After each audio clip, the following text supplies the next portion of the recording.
Usually old bike day starts with a crusty old bike in my kitchen. This time it starts in the spray pan aisle because this build is going to be a little different.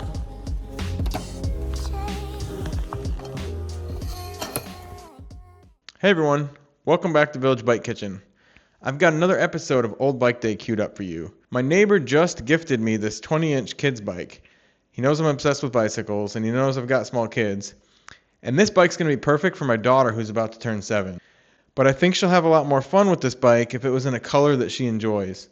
So what I want to do is tear this bike down to its frame, sand it, prime it, paint it, rebuild it with a few new parts, and gift it to her and see what she thinks. So what we're going to do, I'm going to take you outside, get you a closer look of how crusty and old this bike is.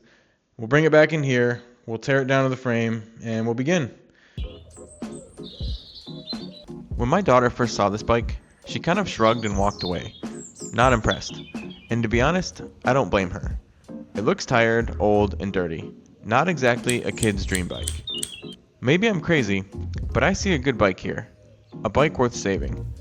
It's going to take a lot of work, but I think if I put the effort in, I can do more than just fix it up. I can make it her bike.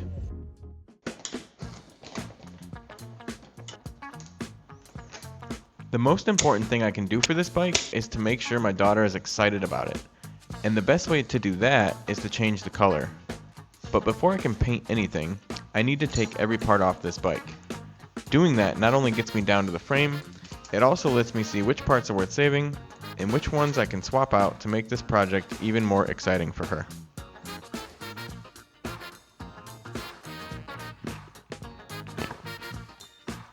The more I took off the bike, the easier it became to look past the years of dirt, grease, and general neglect, and start imagining what this bike could become.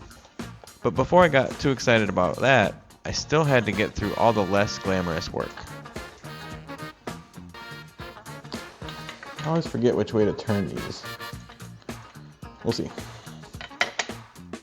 Drive side is clockwise.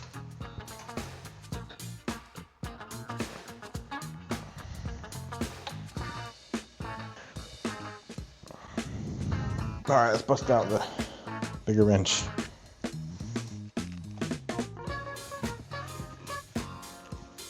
Oh my goodness.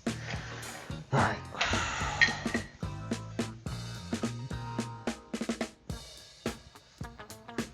There it goes. Oh, goodness. There we go, got it going now. And I was right, it's clockwise.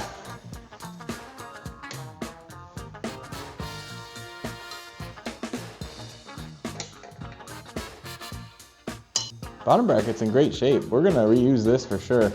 We know it fits. It's a little sticky, but we can fix that.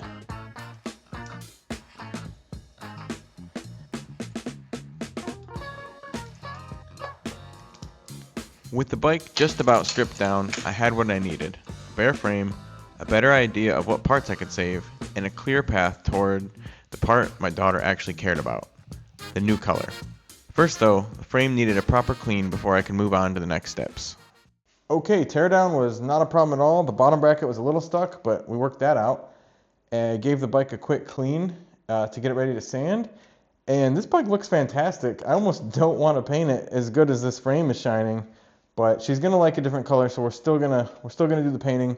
So let's go outside, start sanding, and see what we can get done. Okay, we've got to sand this frame down. That's the first step, so let's get started. I have to admit, this part was pretty tedious, and it was around this point I started to realize just how much work this project was actually going to be. Sanding is easy enough, but it gets repetitive pretty fast. And the odd angles, tight corners, and little bits were their own challenge. They slowed me down, but if I wanted this to come out right, I couldn't ignore them. The good news is I don't need to sand down all the way to the bare metal. All I need to do is scuff the surface to give the primer something to adhere to.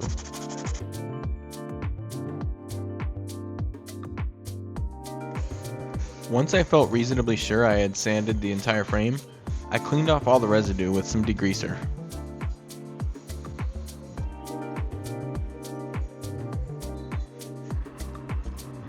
With the cleaning out of the way, I began to prep the frame. I was worried about ruining the bottom bracket threads and getting overspray into the headset, so I taped everything up as carefully as I could.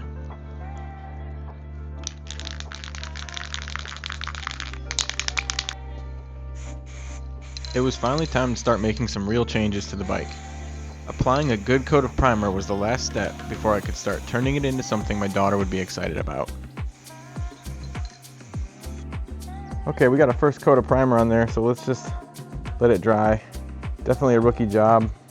I got some runs right there, you don't want that, so good practice for the paint. We can probably sand some of that away. Forgot to do the fork, so while the second layer of primer dries, I'll sand down the fork, wash it up, and get it ready.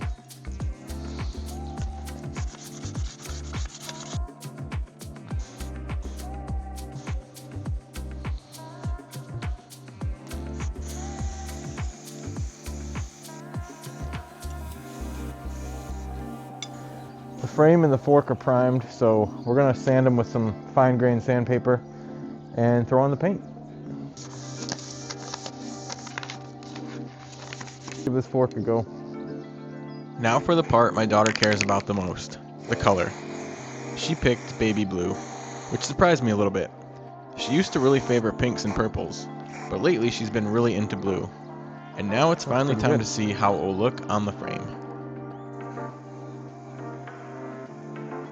This is a great time to remind you that this is not a how-to channel. I know my spray paint technique needs work, and I'm certainly going to have plenty of touch-ups to do, which I'll get to off camera. And next time I try something like this, I think I have a better idea of how to approach it.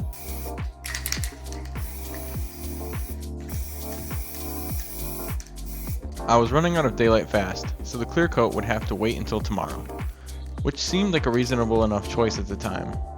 Unfortunately, that decision turned out to be a pretty big mistake. The next day, I went out to grab the frame and finally do the clear coat. The weather looked great, and I was feeling pretty good about getting this part of the project wrapped up.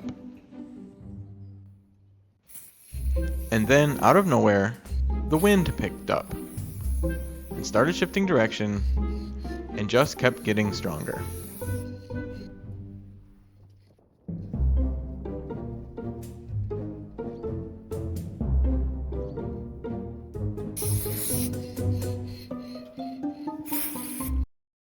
Alright, that's where we call it for this episode.